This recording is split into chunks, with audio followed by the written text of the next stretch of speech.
Congratulations. Thank you. What? It's broadcast. Hey. How's it going? Good. How you doing? Excited. Thanks. Good work.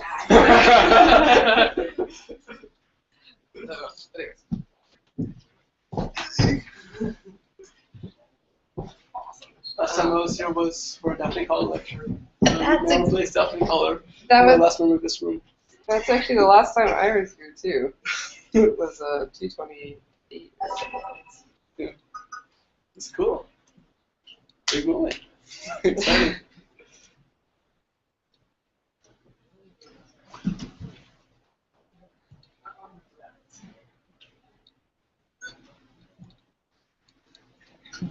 Devices, man.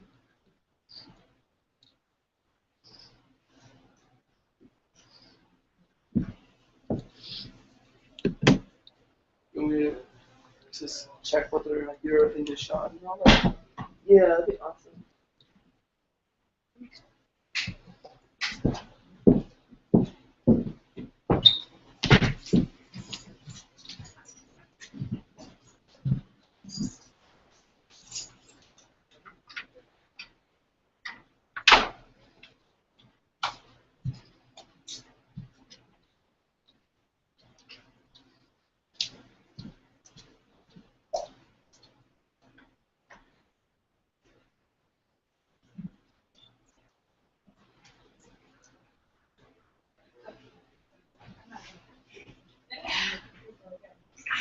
Hey there. Good morning. Thank you for waking up. Yeah, I think I just sent you a code. Is that cool? Yes.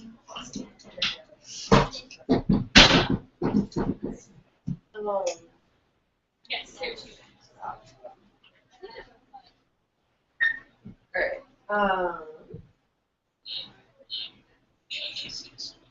Okay, great. Okay, sounds good. I'm gonna do you want to be muted or regular?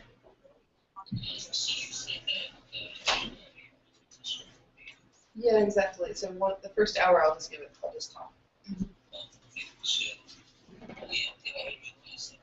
Okay. All right. And if you want to interrupt at any point, the volume will be on. Cool. But I think the first hour will be. I think the first hour I'll just be talking, and then after that we'll all be able to interact.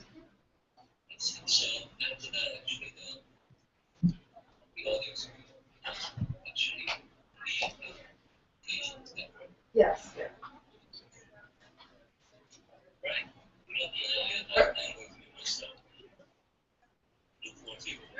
All right. Thank you very much.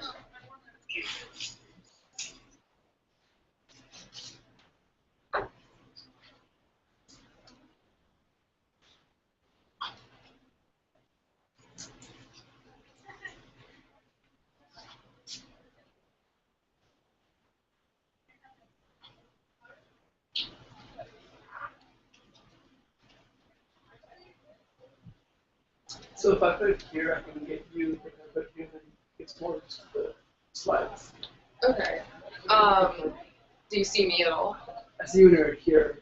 Okay. In front of the screen. Okay. There's a little bit of buffer, but. Okay. That's yeah, okay. Here I can see you. Okay, I'll try to stay in the middle. Okay. Or otherwise, I can do it here too. No, this is good. Okay. And I'm missing the top text, like the size of the part.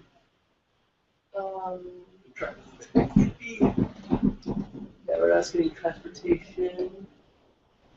That works.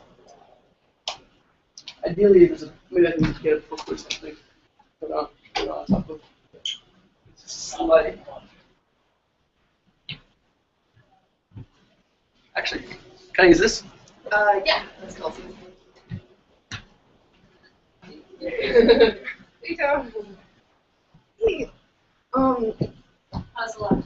The laptop's doing fantastic. It's actually broadcasting. Okay. The problem is it's not plugged in. Well, it should be mostly fully charged. Yeah, I guess the other thing we could do is we could turn down. This doesn't matter, right? Right. Yeah.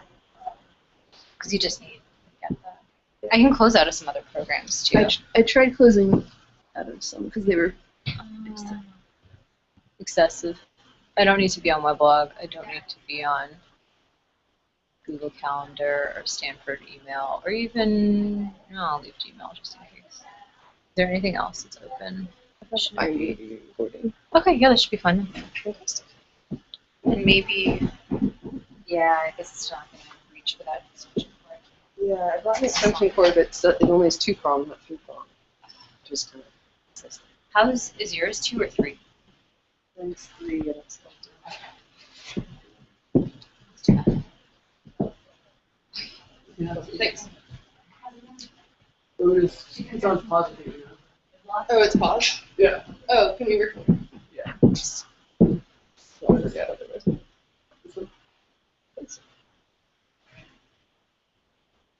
Okay, cool. Actually, one thing. Do you have a laptop with you? I don't know. Okay. Sorry, you're right. I don't know if this is too much to ask. Tell me about it. But do you, because I'm gonna have to go into this video room. Is there any way you could? Maybe I should get one of my roommates. I'm gonna say upload it or like copy the video. Figure out how to get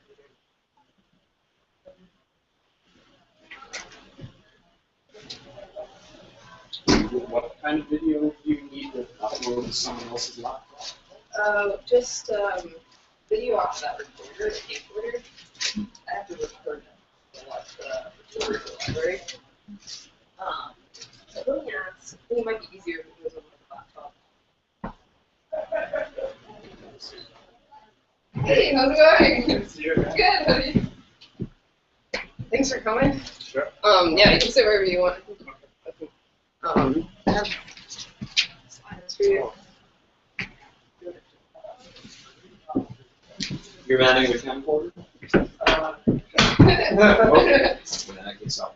Is there anything I should?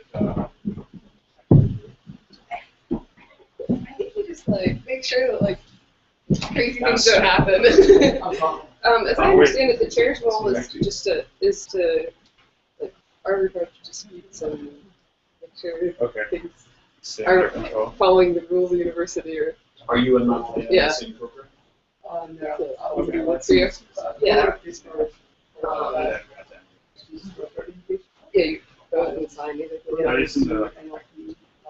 Yeah, exactly. So the department should hopefully, I should double check with my advisor. The department's supposed to provide that, so, and so I think, just double check. Okay, no, Yeah. no worries. Yeah, thanks. You're welcome. Oh, hey, long time no see. There's water. Oh, yeah. So the food and stuff outside, I think it's mainly juice around the corners. You want to grab it? Sure. Just wasn't sure then how much to dress up, so I figured I'd get on the side while still making it light enough that I don't turn into Niagara Falls.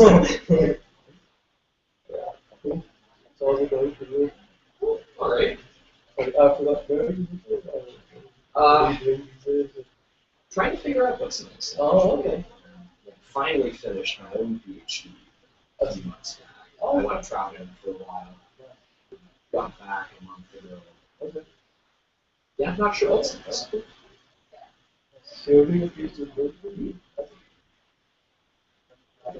Yeah.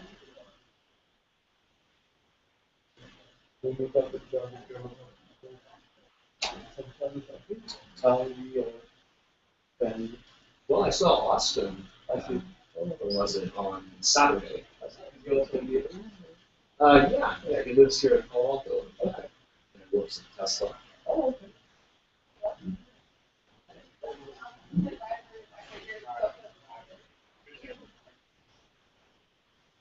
That's like a project because like kind of hard and it depends yesterday in the semester. And I'm coming from another one that was going on. Oh, no, good. Wow. Yeah. It's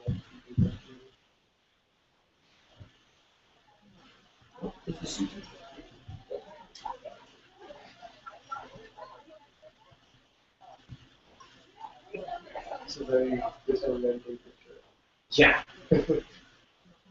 Like,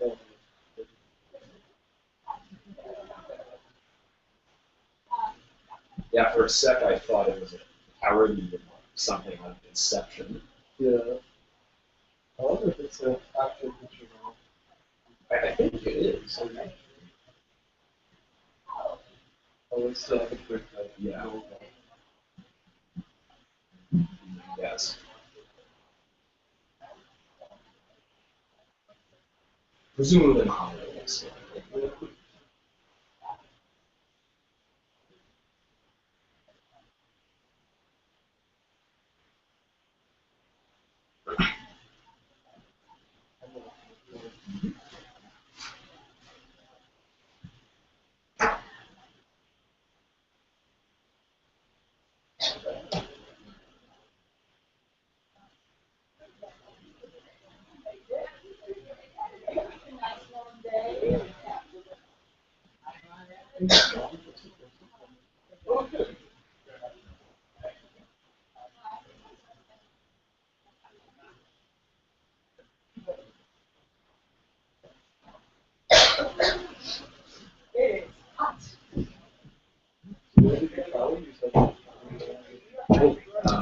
Oh, Sweden, Norway, Denmark, Austria, Germany, UK, Finland, Russia.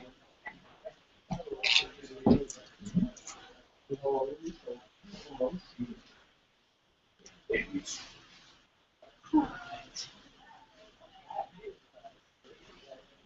Yeah, it was a lot of fun.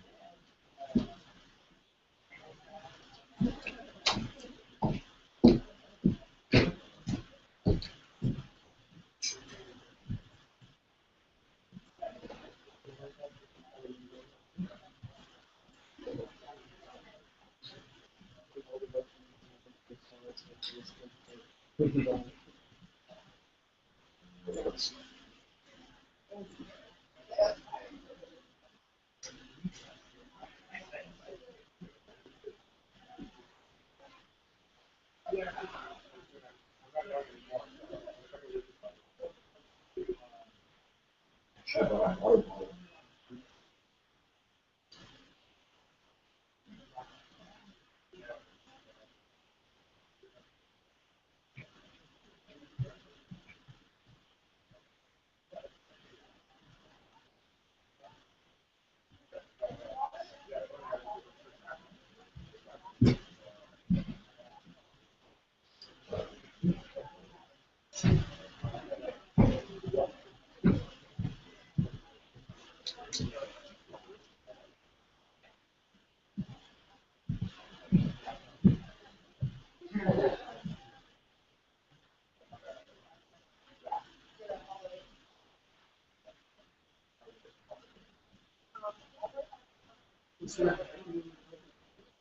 Oh, for German house. Back at MIT. Yeah. So I had actually graduated from MIT just before college started. But I met her during subsequent visits. And I have to say,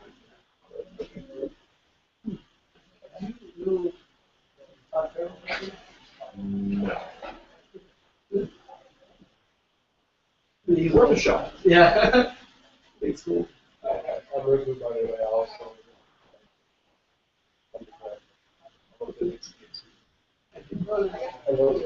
I'm Connell. Sorry? Connell. Connell? Yeah. C-O-N-A-L. Oh, okay. Oh, yeah, so I'm a or I wasn't a Christian. I graduated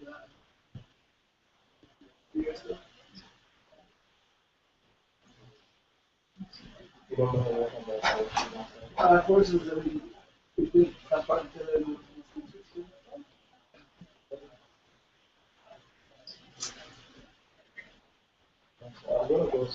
Okay, sure. Yeah, no problem. Good seeing you.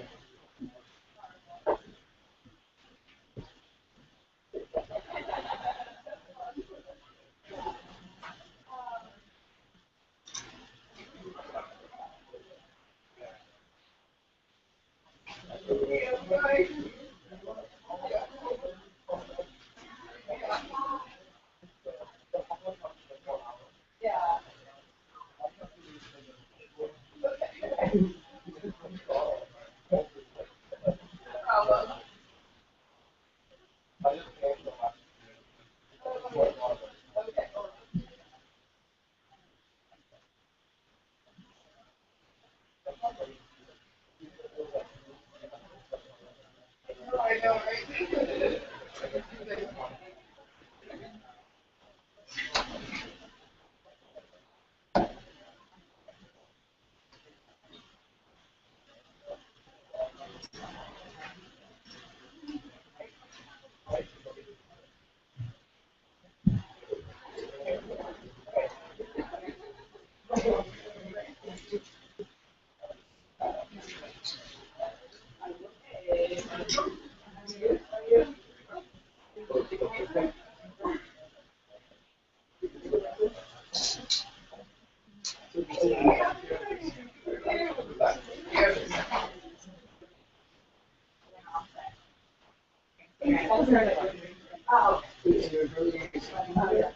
No.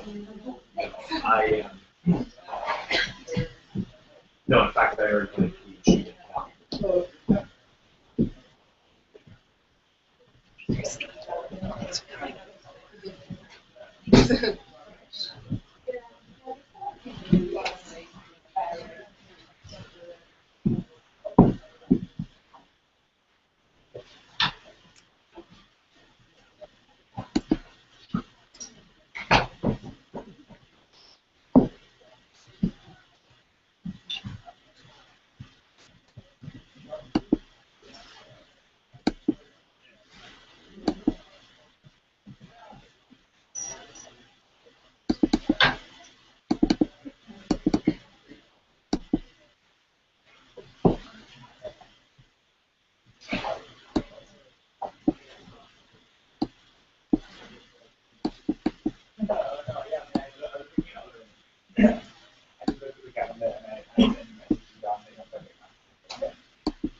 I'm gonna try it.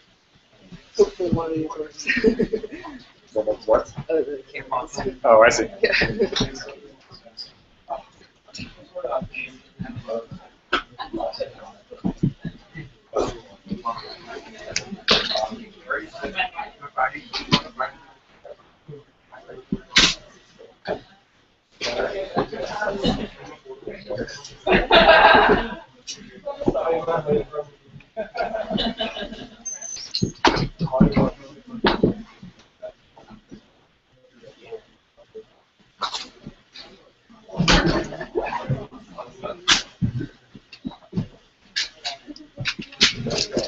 As requested.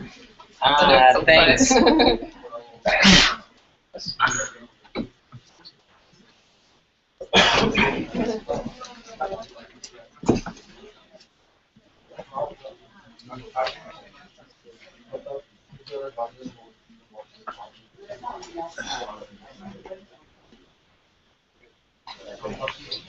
So Jack, I have a question for you. Yes. Can this type of thing happen in the new bridge? No, I'm on a review panel for the new bridge, Okay. actually. I was over in Oakland Because last I'm week. driving now, and I saw the old one is gone, so I'm always now a little nervous. What will happen the first time around? No, this new one is safest bridge in the state, probably. Okay. It's extremely over-designed, so. Yeah. But And even with all this, I read in the news, Yeah, the popular problems. news, Yeah, the popping bolts? Yeah. mold. They, Is that an issue, or it's fixed now. There's a retrofit on it already. It was very expensive, but it achieves the same performance. So yeah, that's the state. And another question I have: why does that second half of the bridge is not replaced? Is it? Yeah, they evaluated it. So those, interestingly, because the two sides of the bridges were like different structural systems and different, even different kind of dates of construction. So they evaluated both halves to figure out if they could upgrade them or if they could ever be replaced. So the west part, they decided they could upgrade it. There was enough there to work with that they could upgrade it. And the eastern part, even if they upgraded it, the performance just won't be very good. And so they decided on that system. But they did that for every toll bridge in the region, actually. I see. I think the Golden Gate Bridge, there's no way they were going to replace that one, but the other ones they considered replacement. I see. But they decided they could upgrade them. Kind of, And then the one that really needed was that one. Yeah, that was kind of the top one. Oldest, worst performing. It's in the worst soil, I so see. the foundations were very tough to do anything to improve.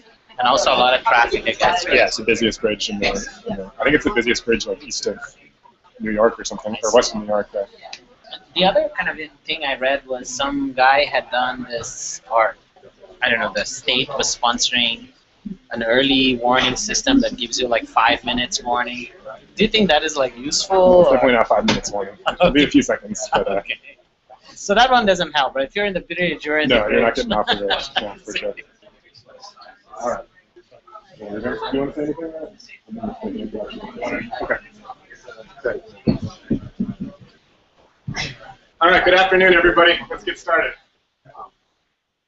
So, thanks all for coming to the PhD thesis defense of Mahalia Miller. I see lots of you know your relationship with Mahalia. I see most of you know her. Mahalia came to us from MIT about 4.5, coming up on 5 years ago, and came to Stanford with kind of a lot of general interests and a lot of passion in a number of areas. And, as we kind of talked over that first year she was here, settled in on this interest in kind of risk and reliability, looking at complex infrastructure networks. Mahalia also has kind of wider interests in computer science and data analysis algorithms and things like that. And kind of out of that early discussions, she kind of evolved towards the topic that you're going to hear more detail from her about today. But kind of throughout that work, I think a couple of things that struck me as unique in working with Mahalia is one, kind of the number of people she ended up interfacing with over her time here. You'll hear at the end about some of the people who provided advice or data sets or models and things like that. It's really put together kind of an interesting combination of sources of data for this work. But also her kind of interest in analysis was much more broadly than just her thesis. And she's dabbled in a number of kind of other problems relating to big data sets and analysis related to earthquakes and networks and things. Again, you'll see maybe hints of that at the end of the presentation. But here primarily about her kind of thesis work as it relates to complex networks and resident analysis. So we look forward to your talk this afternoon. And so I think everybody probably knows the format. We'll hear from Mahalia for a little less than an hour, and then you'll all have a chance to ask some questions for a few minutes at the end. So take notes and be ready for a little discussion here in an hour. Thank you, Zach. So earthquakes become disasters when they strike in populated areas. Here is an example of the Bay Area, the Bay Bridge, when one section collapsed in the 1989 Loma Prieta earthquake. The result was one fatality, high cost to repair, and months of disruption both to people and business. My name is Mahalia Miller. I'm a PhD student here in the Department of Civil Engineering, Jack Baker. My objective today is to share with you some of the highlights of my dissertation, focusing on one section which is on accessibility, which is your ability to get around after an earthquake. So this is a problem not just for that one event here in the Bay Area, but for many other examples. This is an image from Los Angeles of the Gavin Canyon Road in the 1994 Northridge earthquake. In that earthquake, there was numerous damage. And what this showed was the importance of understanding some of the business interruption losses. So while Caltrans estimated that of all the bridges that had high levels of shaking, about 1% had some significant shaking, had significant damage, the real problem was in terms of losses. So in terms of transportation losses alone, it was estimated at $2.1 billion from this single event. As an example, about half the businesses surveyed were closed in the days after the event, with 56% saying that the reason was their employees just could not get to work. And so that leads to this motivation of understanding these transportation-related losses. So we have the reason to be worried here in the Bay Area. Not only do we have the famous San Andreas and Hayward faults, but we have numerous other faults. And what makes this particularly worrisome is that many of our main transportation corridors go along these faults. So for example, we have Interstate 280 going along the San Andreas fault here in the peninsula. And on the east bay, we have the BART line going right along the Hayward fault. And so as a result, there's a great risk of earthquake damage to these transportation lines.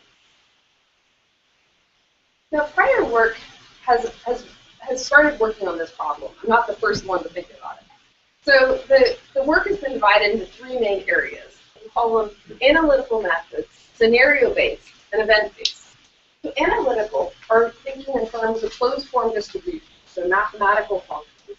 And the advantage of this is it can capture some rare events. But as you can imagine, it's difficult to model some of these complex network interactions.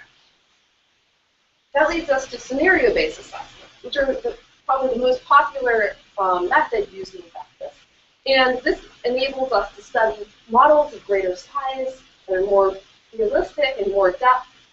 One drawback is that while it's good at visualizing results, it's difficult to understand them the range of possibilities. And this has led to event-based assessment, which is popular especially in the literature. And this captures the risks of the likelihood of different events happening. However, there's often a disconnect between some of these topology-based methods and some of the decision-making routes. So, for example, if there's concerns about economic losses, but the measures are talking about portfolio losses, there may not be that the transportation level connection. And the major challenge here has been on computational costs. For this reason, many of the studies in this field have chosen smaller aggregated networks or a smaller set of scenarios. Give you an illustration. This is from the BART, seismic safety.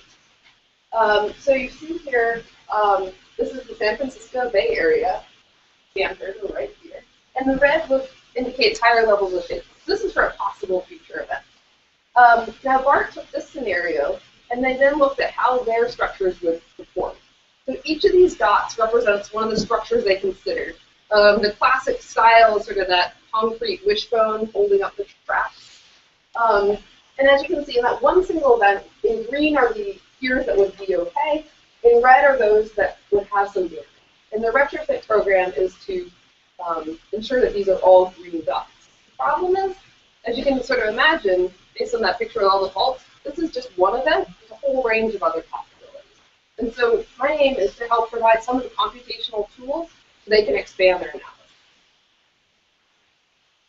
So the objectives of this dissertation are sort of to focus on these limitations. And so there are three main contributions. The first objective is to provide practical estimates of this risk. So that's in terms of computational methods that would enable us to do a larger network. The second objective is to think about linking this damage, so between the people and the infrastructure loss. And the third is to think about how we can use this new understanding to help mitigate this risk. So in other words, what preventative actions can we do now, knowing more about network importance, that would enable us to prioritize putting money into fixing bridges. And bridges are one part of the network that have been identified as a particular weak link. So that's what I'm going to focus on today. And in terms of the presentation, in the interest of time, I'm going to focus more on the second one. However, we're going to touch on each of the main ones. So I'm going to start with talking about the methods, then talk a little bit more about accessibility, and wrap up with the bridge retrofit. So in terms of if these benefits, these possible findings are considered, it offers the benefits of threefold. So to the researcher, it offers more computational. So in other words, not only for the earthquake system, for transportation, but it offers new tools, a new frame, or new analysis opportunities for larger networks. Second, to the transportation planners, such as the BART official, we're trying to go from the what-if analysis that is now to more of a scenario-based assessment. And finally, to you, living in the seismically active area, for the people that are watching online in safe places like Wisconsin, it offers you the opportunity to survive and thrive after an earthquake. And so now let's talk about my method. So in chapter 2 of the dissertation, I outline a 4-step procedure. And this builds off the prior work. So first step, as you might imagine, we have to think about earthquakes. So we simulate a realization of an earthquake. In this image, you'll see that the darker areas correspond to higher shaking for this one realization out of many. The red line is the rupture. We need other parts. So this is from the geophysics of the seismologist, this sort of the size of the source model, site conditions, spatial correlation. I'm using a model developed here at Stanford, and then a ground motion prediction equation which tells you how from the rupture the earthquake propagates. There's a little more examples. The seismic source model showing again those same faults we just saw, and this is based on the California earthquake rupture forecast, which provides hundreds of sources for this region. It's broken down, so each fault is discretized in terms of the possible magnitude earthquake, so 7.3 versus 7.4, and where that location of rupture is. And what's really important about this is that each scenario has a rate of occurring in the year. And that's critical because as we do this risk assessment, we need to know those rates to estimate expected loss. So step 2, damage, right? We have earthquakes, so we have to damage bridges. So this is an image of the structures that I'm considering. In white, those would be ones that for this single event would be functional. So I'll explain in a second what I'm defining that as. And then the red indicates damage. And as you can see, I'm not just talking about the iconic bridge, like the Golden Gate Bridge or the Bay Bridge. We're talking about those little overpasses and other bridges that might still impact our network. I'm also considering some of the BART components that we saw. And this data is, like as Jeff mentioned, was received by integrating with some local officials, and it's current approximately as of 2 years ago. So here, just to make it a little bit more real, this is the University Avenue El Camino Bridge. In other words, the bridge that goes right into Stanford. That's also part of a data set. And what this is an example of is that the data set isn't just like the major highway bridges, but it's also some of these major road bridges. So on the x-axis, you see the ground shaking. I'm going to use spectral acceleration in 1 second. And in the y-axis, we have the probability of being damaged. And so as you can anticipate, the ground's shaking more, it's more likely that the bridge is damaged. And these are analytical curves that are going to provide the link for us between shaking and bridge damage. As an example, this would be functional, so we're using the slight and moderate hazardous damage state. And that would allow for some spalling, but these are things that Caltrans would say a week after the event, because our point of interest would be able to carry traffic. In contrast, this is an example from LA, Northridge, where as you can expect, it's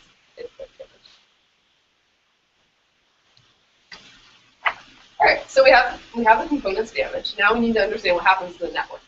So the different bridges and components would damage parts of the network. So if the bridge collapses, that road's not going to be functional. The road underneath it's not going to be functional, for example.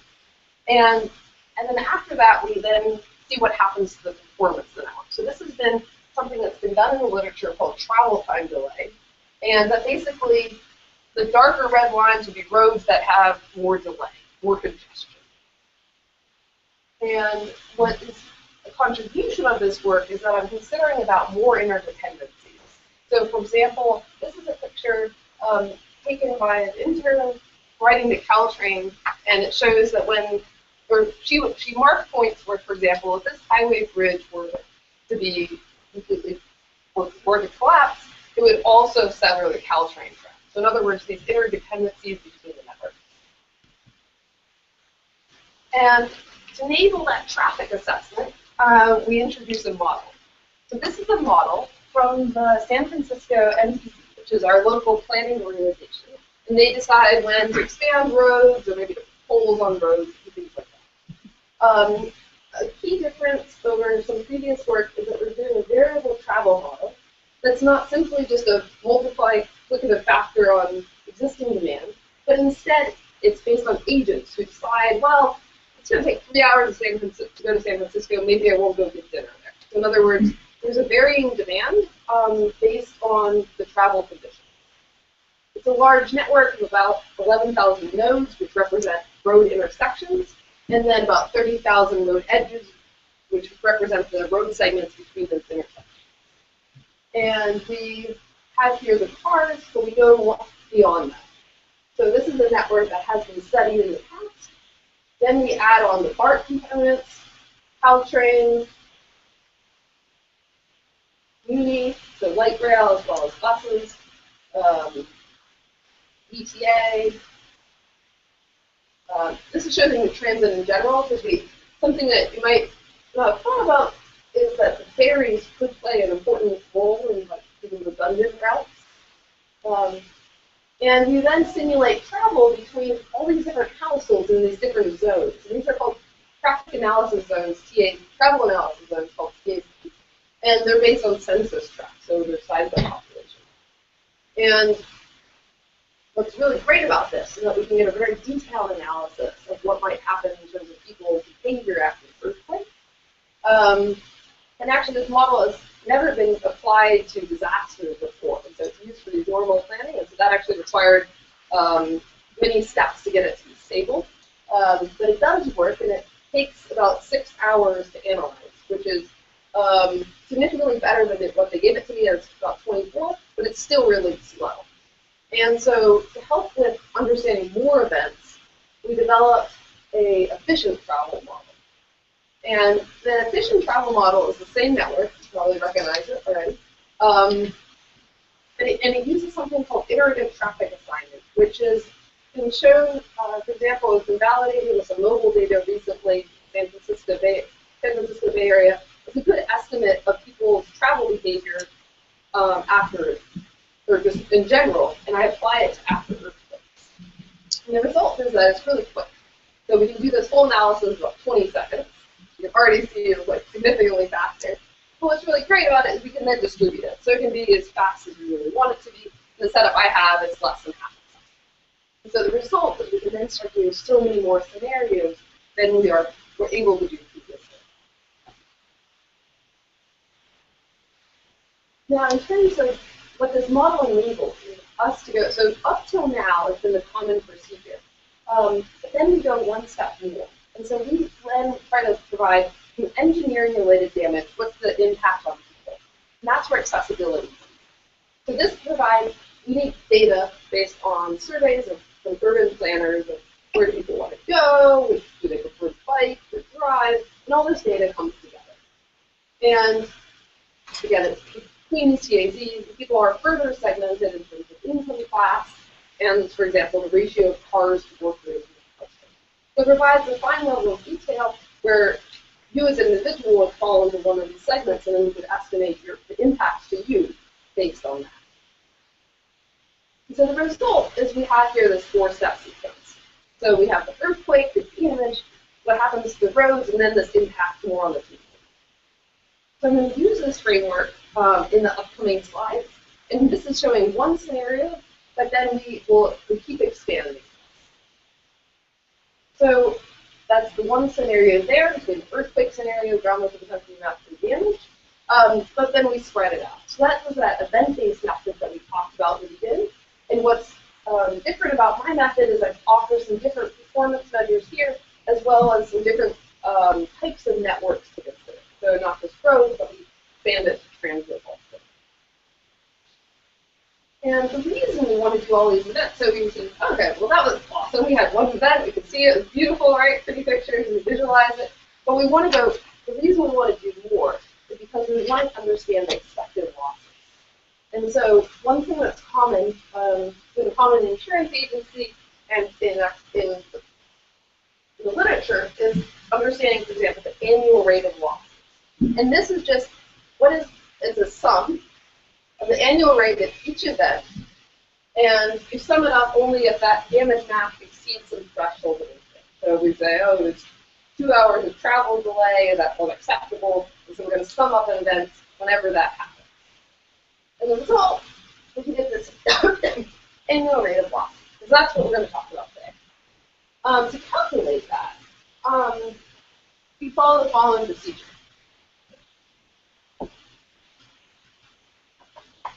So we start with an earthquake. Had some annual rate W, and there's some performance measures like travel time delay or accessibility on the x-axis, and then we just build it up. So we keep building more events until we get the loss exceedance curve. You can sort of think of that in terms of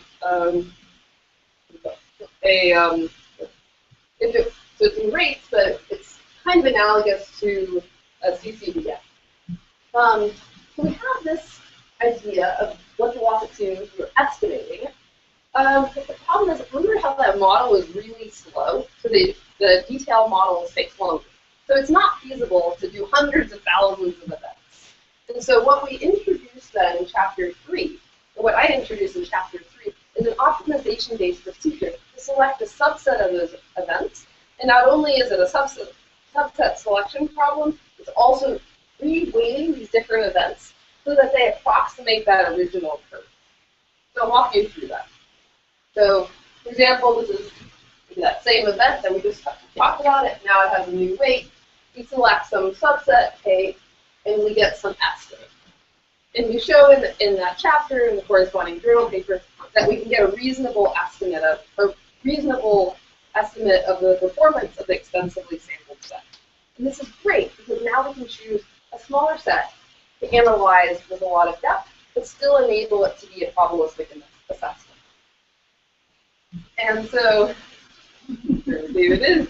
Was in San Francisco, and maybe so after a major earthquake, well, the big one, you might say, how easily can I get to work? And how might it be impacted? So we're going to try to quantify that, because until now, in risk assessment, we haven't been able to quantify that other than, for example, under travel delay or connectivity.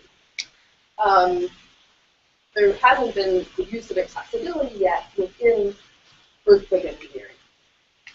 This is a measure used in urban planning that measures how easy it is for you to get to where you want to go.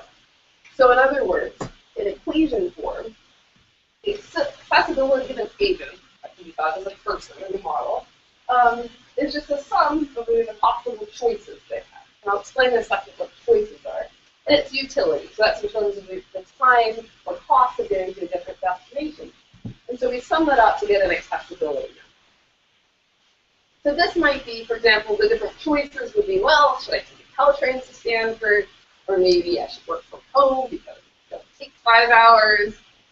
Or maybe get the work thing and let's go get groceries instead. And never, ever study. So there's different possibilities here. And the result of this is accessibility. And so this is showing not what we saw before, which was for one single scenario. This is for the whole suite of events that we considered. What's the expected decrease in accessibility? And this is really helpful because you can start identifying which communities are at risk. So, for example, if you're trying to think, should I live in Pacifica or Half Moon Bay, I might suggest Half Moon Bay. And as you can see, some of the big hotspots are sort of San Jose, East Bay Area, and Pacifica, and the sort of area south of San Francisco. I'm going to explore in more depth some of those possible reasons for these discrepancies.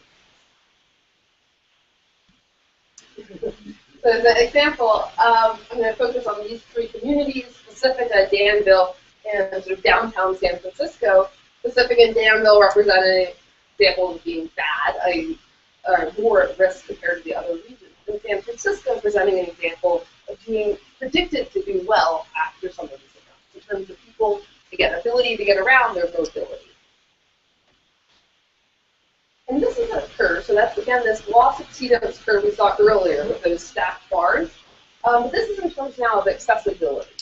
And so what you see is that, in general, the region's doing this well. But we have San Francisco doing the lower on, the further left on the x-axis, which is good, and Danville and Pacifica further to the right. So that means at a given annual likelihood, so 1 in 100 years, for example, or excuse me, an annual rate, exceedance rate, which is 1 in 100 years, we have Danville and Pacifica doing significantly worse than their neighbors in San Francisco. And so why might this be? Well, one thing we started looking at was, well, what about trip length? Because we thought, well, San Francisco, maybe people are taking short trips, and people in Danville maybe are commuting really far, and so then they have to cross all these bridges. And that was definitely related. So we took that they were taking Danville and Pacifica, were further this way on the axis, and they were taking longer commute trips. But there was not a clear trend here. So, in other words, we didn't see a clear reason that this alone would explain some of these differences.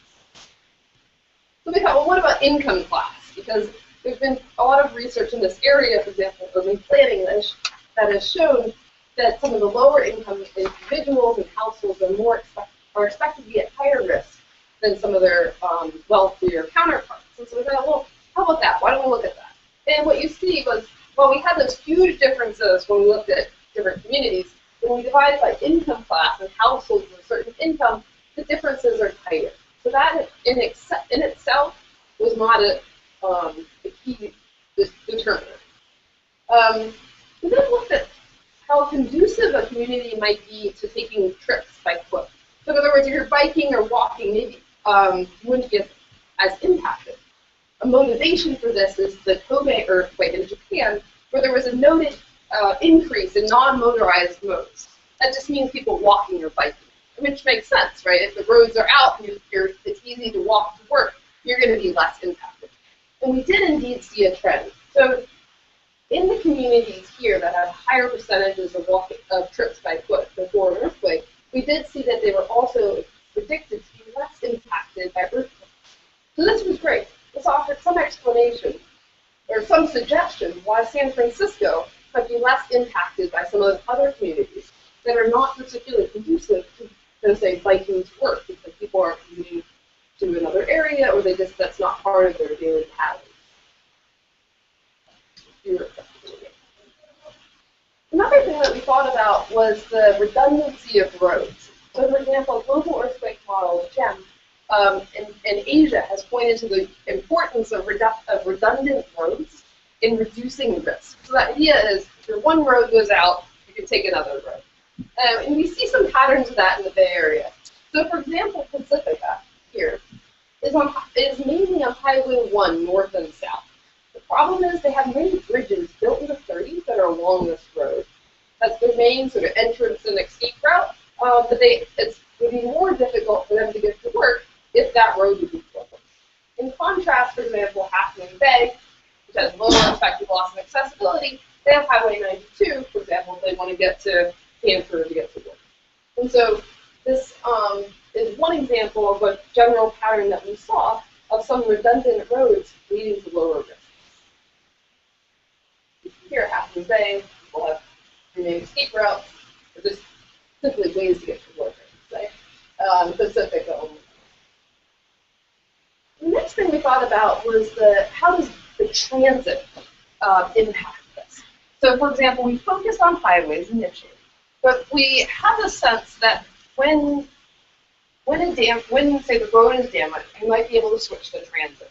An example might be motivating could be the Loma Prieta earthquake in 1989, when the Bay Bridge was closed, the ferry routes increased and bark ridership increased also.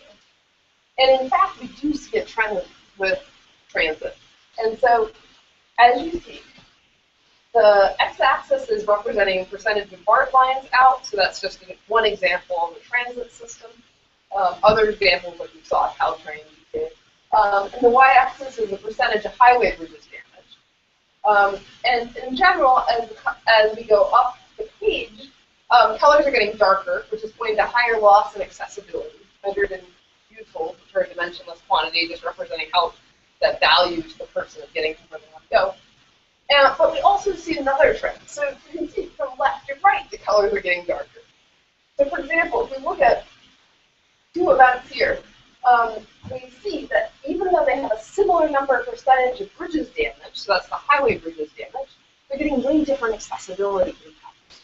When we dove deeper into that, we saw that in case A, for this earthquake event, in this simulation, like Caltrain was out, Muni was out, BART was out. So in other words, their backup plans just weren't there. In contrast, in B, for similar number of bridges out, there were some redundant backup possibilities in terms of switching travel mode and taking some public transit. And so this suggests that not including some of the transit will give us not the full picture of what may happen after earthquake and understanding our resiliency, our ability to make do and get to where we need to go after earthquake. So what we investigated here was we saw that income class and trip distance were not particularly sort of explanatory of these differences. But what we did see was that baseline percentage of trips by foot, how easy it was to walk to work, for example, the network topology, the redundancy, as well as the interactions with transit, those three did end up being important. And so with this new understanding, we wanted to see if we could do something about mitigating these losses. So in other words, I didn't want to just stop and end the dissertation with, okay, so now we can understand things better, but I wanted to see what we could do about preventing some of this damage. So in chapter 5, I provide some indication of how we can use this understanding on network importance in order to prioritize the preliminary screening of bridge retrofits.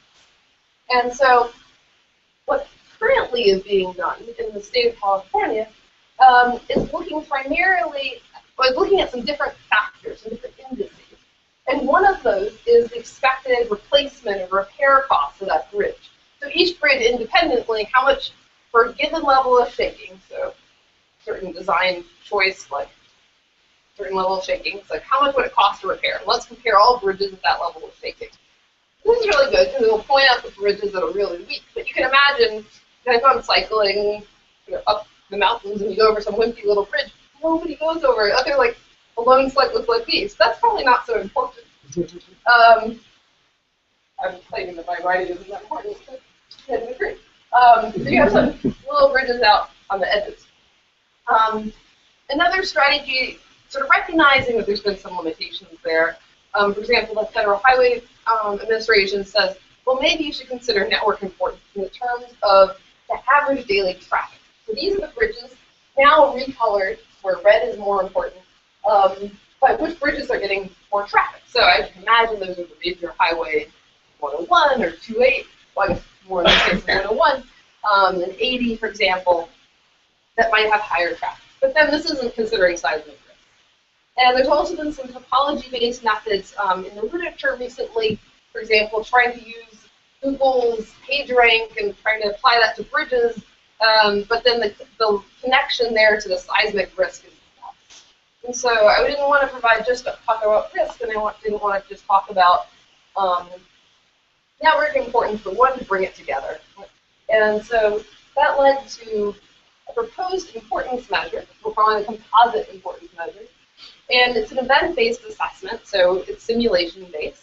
And what it's calculating is for bridges that have a high loss of network performance, so high losses in general travel times, accessibility. We then look at those events and try to understand which bridges were damaged those cases. So this shows the weighting using my method. And as you can see, it's similar to average daily traffic in the sense that it captures some of the main roads, and it doesn't capture some of the cycling bridges, but it does also capture some of the bridges at higher risk of being damaged in the river. And this is particularly for the Bay Area, it really matters the chances of bridges getting damaged together. So, for example, we saw that bridges are going along some of the major faults, and so we might expect that the damage from a whole slew of bridges being out is going to have a much greater impact than each bridge if we consider it independently. And so this offers some tools that we might consider in terms of how to mitigate our losses more effectively. And so that, in the interest of time, we go to the key contributions. So those were 3 main contributions. So first, I provided attractable methods for allowing a large-scale assessment of transportation networks, and considering not just highways, but expanding that out to some more networks that are important for this problem. Second, we provided this link between the human impact and the transportation losses.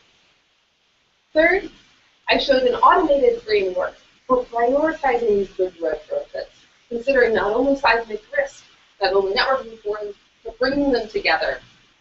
And with that, I'd like to think about future work. So there's numerous things we were worrying about. One exciting area is changes of risk over time. Some other work being done here in the department has shown that, for example, urban areas are growing, and so how does that then change our risk over time? For example, in the Bay Area, as the population centers shift and people are taking longer routes than the school buses, for example, how does that change this risk picture? Now that also, for example, deteriorating infrastructure. Other work in our department has shown the problems there in terms of bridge capacities, and we'd like to think about how do we incorporate that. Also, other sources of damage. So we've particularly limited our scope to ground shaking. However, other work has shown the importance of other sources of damage, such as the book action. And we want to think about how does that fit into the framework, and how can we generalize this method. There's also the opportunity to think about the actual assumptions being used here in the transportation model. So we've been using a model that's based on, been calibrated more on normal conditions. But you can imagine that people's behavior, this has been shown in, for example, anthropology work is done up the hill here at Stanford, has shown how people's behavior can change dramatically after an earthquake. So the question is, how do we incorporate, for example, from some sensor data of old earthquakes, that information into our models? Another opportunity is that we focus now on the sort of before disaster time. So, what can we do in advance to understand it, to mitigate the risk? But there are some real opportunity to think about what can we do afterwards. And so conversations in our department should talk about what can be used for sensors. So on the bridges, or in terms of more unconventional sensors, really get a sense after the earthquake what the damages are, so that you can really act quickly in the ways that you need in terms of understanding which bridges are closed and who's at risk if you need aid.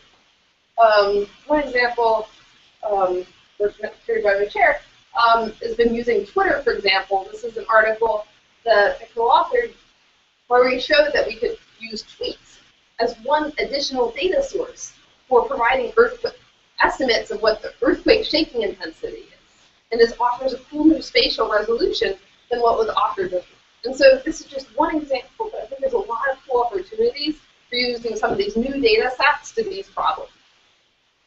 And so with that, I'd like to thank you very much. And I'm going to do some acknowledgments before we totally wrap up. So first, I want to thank my advisor, Professor Jack Baker.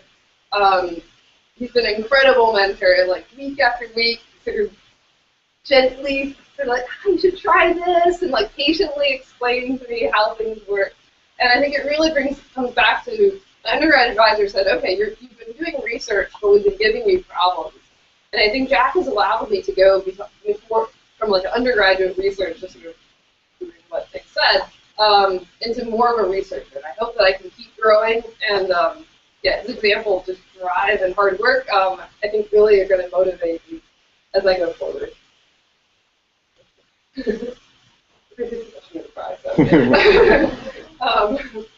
And has provided excellent, her students have really laid the foundation for a lot of the things I talked about here. So for example, some of the bridge retrofits, some of those fragility curves have come from her lab.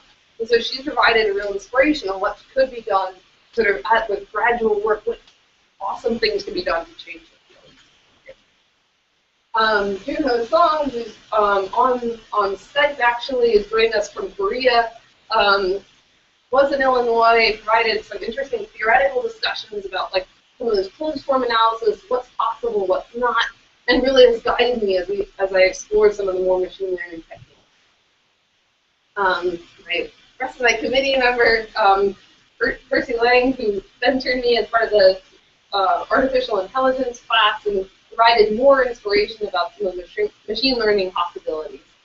Ram Rajagopal, we talked about some of the sensors earlier on. He mentored me that I thought about what can we do in terms of predicting the impacts of traffic, which is an appendix chapter in my dissertation, and just provided some new thoughts about what we can do next in terms of other networks and, for example, power networks.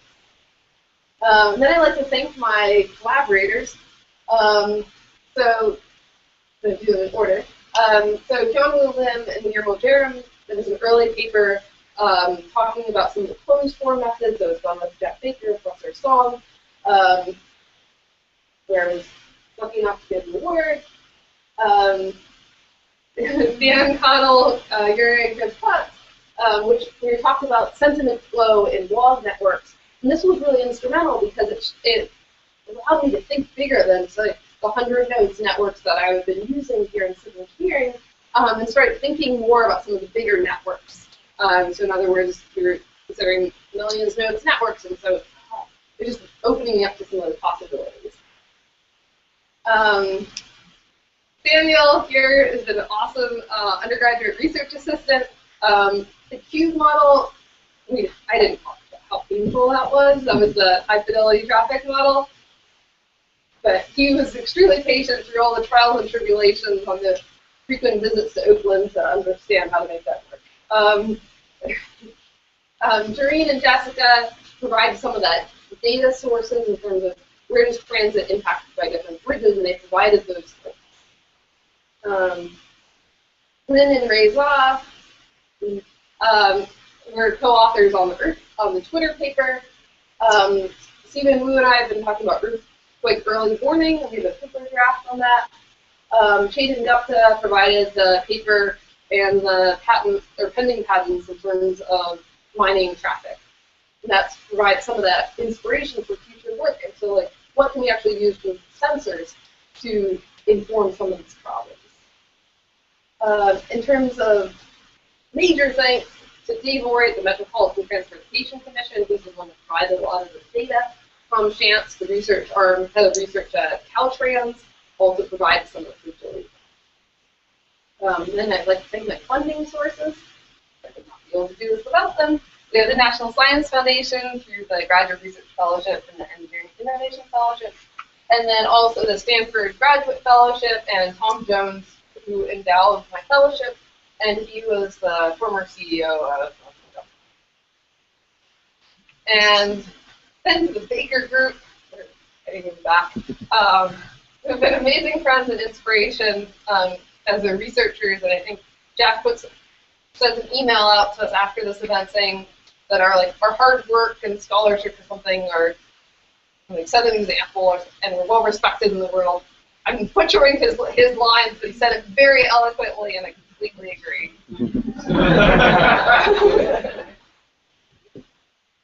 To my friends, many of you are here, basically provided crazy adventures, many people are here, and just provided another part of the Stanford experience in terms of seeing different research being done in different departments, then linking that to some of the MIT friends and work, and really providing this richer understanding of our field. To my roommates, who have been awesome, who are, I guess, 3 are here and 2 are watching online, just crazy adventures, interesting late night discussions. Thank you. And then to my family, who have been really providing that sort of love and inspiration as I've gone. This is a picture of me when I was little, when I was super in love with school and lining up school buses because I was super excited just to see a school bus. And there's also pictures I didn't show here, but of me lining up cars and making big traffic jams. So perhaps it's not a surprise. Yeah. That when my dad would go to Japan, my main request was not at all, but I wanted a model car.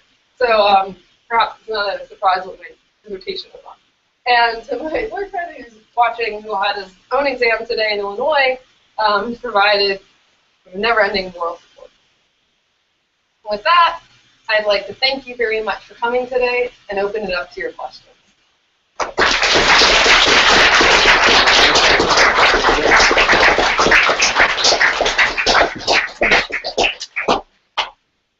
guess we'll take a few questions for the audience. Who do those blue doodles that you have all around? So I'm also an art professor, and I asked her to do this. No more. Yeah. Oh.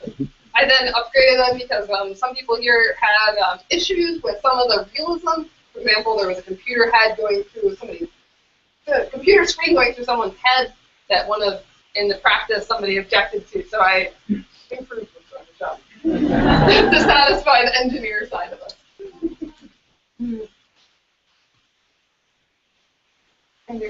So how often are major transportation networks for the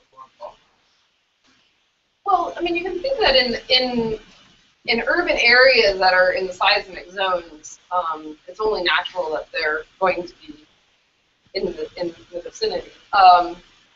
The other thing to think about is that at least in this area, some of the areas along the faults were less populated or were flatter. So there's sort of some practical reasons why that might happen.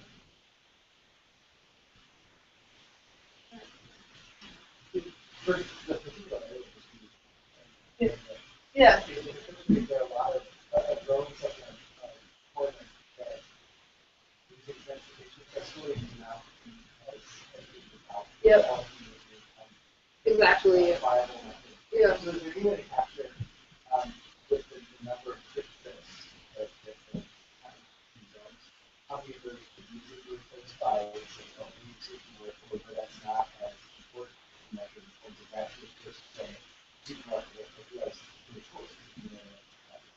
Right. Actually, you're not the first person to think of it. The urban planning, so these are the people that made this model actually added telecommuting as an option. So depending on some of the work preferences, that has higher probability to happen. So to the degree that we trust those models, it's definitely something that's included in this model, and that offers a departure from the prior work. I have one question regarding that priority. Yeah. I understood correctly, you mentioned that high priority would be ones that would very impact. But how about, speaking like to Stanford Hospital, these places that you can all you need to bring this patient to the hospital. Right. To me, that would be a natural thing that is not really related to practice, and it has to happen. But you need to yeah, I agree completely. So some examples of prior work have shown looking at the bridges leading, for example, yeah, exactly the hospitals, and trying to understand the probabilities of like disconnection and not being able to get to the hospital. And I think the important thing to keep in mind here is this is a measure for preliminary screening of bridges. So in other words, we're identifying bridges that we should look at in more detail. But I definitely think that we have to start thinking about other routes. For example, in California, they have like a major lifelines corridors, and so keeping those functional would probably be another level of consideration that's not just part of this preliminary screening. Like that, It's the highest level. Exactly, yeah. So these Bay bridges, they need to work. lifeline system that has to be often active. Exactly, yeah. So it's really thinking about some of the, for example, we might not have thought about a pedestrian sort of or small road overpass over like 101. But that if that fails, that's obviously really important. So it's trying to think about some of these, from the wealth of different bridges, which other ones to prioritize. But I totally agree that in parallel, there needs to be an understanding of the life lines. Yeah. And that could be, you could incorporate that, right? So I noticed that in the bot study, most of the bridges in the study there's a significant fraction of bot line and also some like the ground. Have those been studied, and do those, do the results of that indicate for against building transportation networks underground versus above ground based on results? Yeah, super interesting. I wonder that myself. So in conversations with the BART climate safety team, they advised me to, other than the Berkeley Hills tunnel, where there might be a possible displacement of the track, that they actually weren't considering that as part of their study initially, because they thought that the relative risks of the aerial structure was much greater. So that's basically saying, I don't know the fragilities of those models. Other researchers have looked at tunnel fragilities, for example, and so I think we could incorporate that as the next step. But the first stage is just doing a round. In terms of your question, in terms of planning, like policy, I think it's an interesting question. It has to look more at some other studies. I think it would depend a lot on the soil conditions, or if there was a displacement, or if there would be liquefaction. I think we'd have to look at factors like those. But definitely, I think that as it stands now, the aerial structures in BART are weaker. Another thing I didn't talk about today was that, for example, I was talking to some engineers that those aerial piers, right, they're built on a sort of a 5-foot square base in general. And the concern is, which isn't part of the retrofit program, is that if the soil changes a bit, there's a bit of a displacement. The thing's so small at the bottom, then the tracks would be out of line, and you wouldn't be able to use them. So I think there's a lot of concerns with the aerial structures, and so that's been the first step. But yeah. What about in Fine State too? Exactly. So that when I was talking, or as I've been talking to them, they were providing that fragility information. We did see it work once. But yeah, I think definitely an interesting question. It seems like they don't have a great answer, and I haven't been able. Because these are extended structures that go over where greatly varying soil conditions. Exactly. Areas of potential liquefaction. And if there's any differences in the movement, we could expect that something would happen to the track lines. Yeah, I agree completely. Just thinking about your analysis of like the at-risk communities and Yeah. identifying the changes in the transit, is there any thought given to how the percentage increase might have the same percentage increase might have a really different impact on the baseline transit time? So say you have a 100% increase on the half an hour commute or 100% increase on the 3 hour commute. Given the like networks of times where transit networks actually operate, if you have to take nearly at like 3 a.m., it's going to take you already 3 times longer than it is at 6 a.m. Is there any consideration given to those sort of factors? So let me see if I understand the The question. impact that a percentage. So Do the the traffic analysis of peak rush hour. yeah, Is so that what you're asking? I was thinking more about the transit network. For example, many the hour lines only run very seldom overnight on a more sparse network compared to the standard daytime network. Caltrain only starts at a certain hour. okay. Is there any factoring of those in when you're assessing impact? Okay, so I'm thinking that what you're saying is that, like, for the if people are traveling peak times, transit might be more quick, but if their times are spread out and they go to off-peak times when transit's not as frequent, that's just going to be magnified. Or Yeah, and like a 50% increase if someone's traveling at peak times is not going to be an issue, but a 50% increase if someone is relying on those more sparse networks is going to be a lot more dramatic in terms of the effect of that travel. Yeah, definitely. So in terms of when this is set up, it's based on the agent who like leaves at a certain time of day, and then we might be getting kicked out shortly. Leaves at a certain time of day, and then makes decisions based on the trip. And so actually, it does incorporate the idea that if it takes them longer to drive in the middle part, they would miss that transit connection later on. So it does enable that travel mode change, and that incorporates different times. Now, what this points to, though, is what we saw was a general reduction in travel and transit trips, and actually more people were walking and hiking and more people were driving.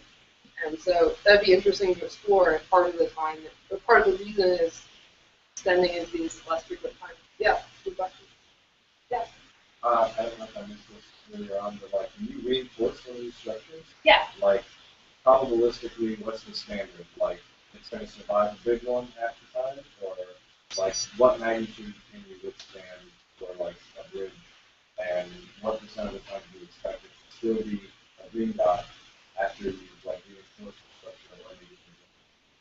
Yeah. Well, it depends on the I guess on the earthquake and when it was. I mean, the structure when it was. What's like level of priority it has in terms of lifetime or not. But I think one common strategy is to choose a certain like earthquake magnitude or level of shaking and try to prevent damages at that so that it's functional after an event in a reasonable time. I think is what the seismic design code of Caltrans has. So it's not quite clear exactly what that time would be, but I think the idea is that for an earthquake happening 1 every 500 years, the bridge would not be crashing and sheer failure and killing people, but it may not be operational. So there's some fuzziness.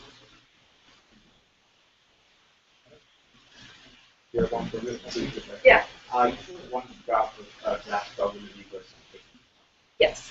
Maybe I might have missed something, but what does the shaking density of one correspond to in Richter scale magnitude? Yes, that's actually a great question. So it's actually not.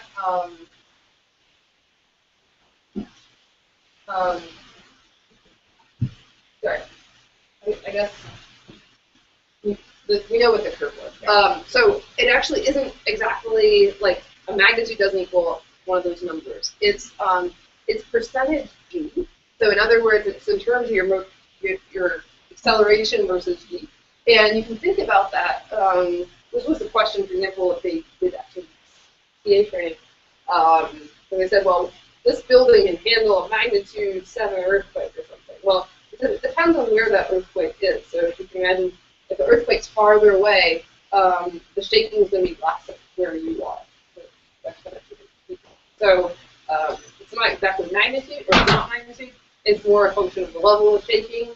And that could be from a super strong earthquake really far away, or somewhat far away, or a not as strong earthquake that you feel it right underneath you.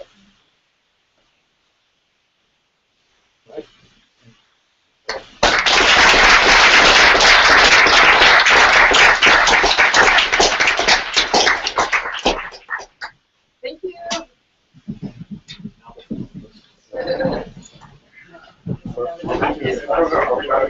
No, we're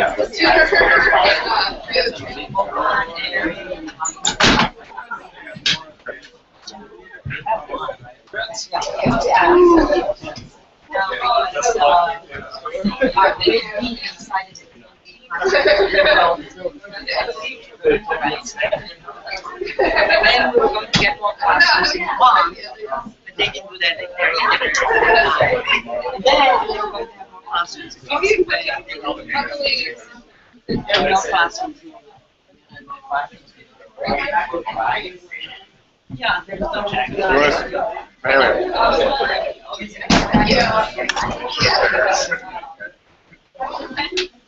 Mahalia, I'll take one of your computers over just to help carry some stuff. It's 303? Yeah, it's 303. It's the larger conference call room next door. Okay. Very large.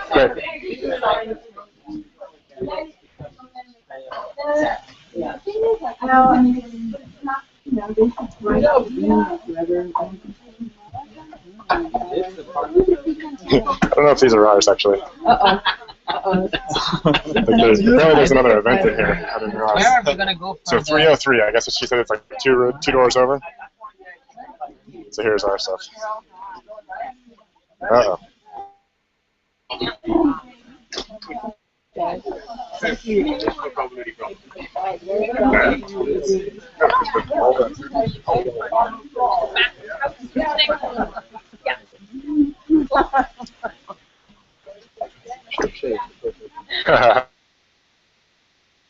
This is the first time I went into buildings on this. Yeah.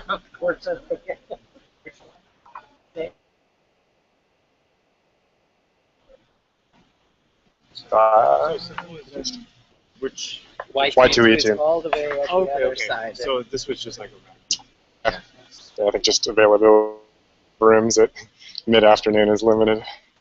Well, it's going to get even worse by the end of the quarter. Yeah, no kidding.